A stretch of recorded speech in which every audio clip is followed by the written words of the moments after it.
गुढीपाडवा. गुढीपाडवा हा महाराष्ट्रीय जनतेचा अत्यंत महत्त्वाचा आणि आनंदाचा सण आहे. हिंदू पंचांगानुसार चैत्र शुद्ध प्रतिपदेला हा सण साजरा केला जातो. हा दिवस केवळ एका ऋतूचा बदल नसून हिंदू नववर्षाची अधिकृत सुरुवात मानला जातो. वसंत ऋतूच्या आगमनाने निसर्गात होणारे बदल आणि मानवी जीवनातील नवा उत्साह यांचे हे एक सुंदर मिश्रण आहे. गुढीपाडव्याच्या मागे अनेक पौराणिक कथा आहेत. असे मानले जाते की याच दिवशी प्रभू रामचंद्र 14 वर्षांचा वनवास संपवून आणि रावणाचा वध करून अयोध्येत परतले होते.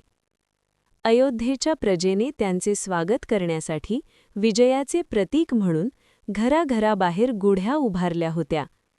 तसेच ब्रह्मदेवाने याच दिवशी सृष्टीची निर्मिती केली अशीही एक धारणा आहे.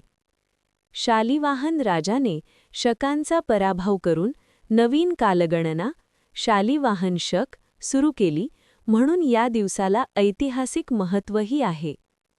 या दिवशी सकाळी लवकर उठून अभ्यंग स्नान केले जाते. घराच्या प्रवेशद्वारापाशी किंवा खिडकीत एक उंच बांबूची काठी घेतली जाते. तिला स्वच्छ धुवून तिच्या टोकावर रेशमी वस्त्र म्हणजे साडी किंवा खण बांधले जाते. त्यावर कडुनिंबाची पाने, आंब्याची डहाळी आणि साखरेच्या गाठींची माळ चढवली जाते. शेवटी त्यावर तांब्याचा किंवा चांदीचा तांब्या उपडा ठेवून गुढी तयार केली जाते. ही गुढी विजयाचे आणि समृद्धीचे प्रतीक मानली जाते.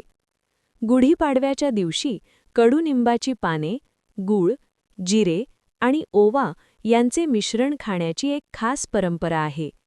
कडुनिंब हा आरोग्यासाठी अत्यंत गुणकारी असतो. कडू आणि गोड यांचे हे मिश्रण आपल्याला जीवनातील सुखदुःखांना समान वृत्तीने सामोरे जाण्याची शिकवण देते. तसेच बदलत्या ऋतूत शरीराची प्रतिकारशक्ती वाढवण्यासाठी हे मिश्रण अत्यंत उपयुक्त ठरते. गुढीपाडव्याला घराघरात पुरणपोळी किंवा श्रीखंड पुरीचा बेत असतो.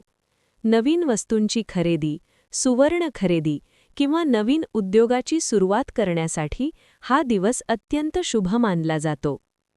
थोडक्यात सांगायचे तर गुढीपाडवा हा सण आपल्याला जुन्या कडू आठवणी विसरून नवीन गोडव्याने आयुष्याची सुरुवात करण्याचा संदेश देतो. हा सण समृद्धी, आरोग्य आणि मांगल्याचे प्रतीक आहे.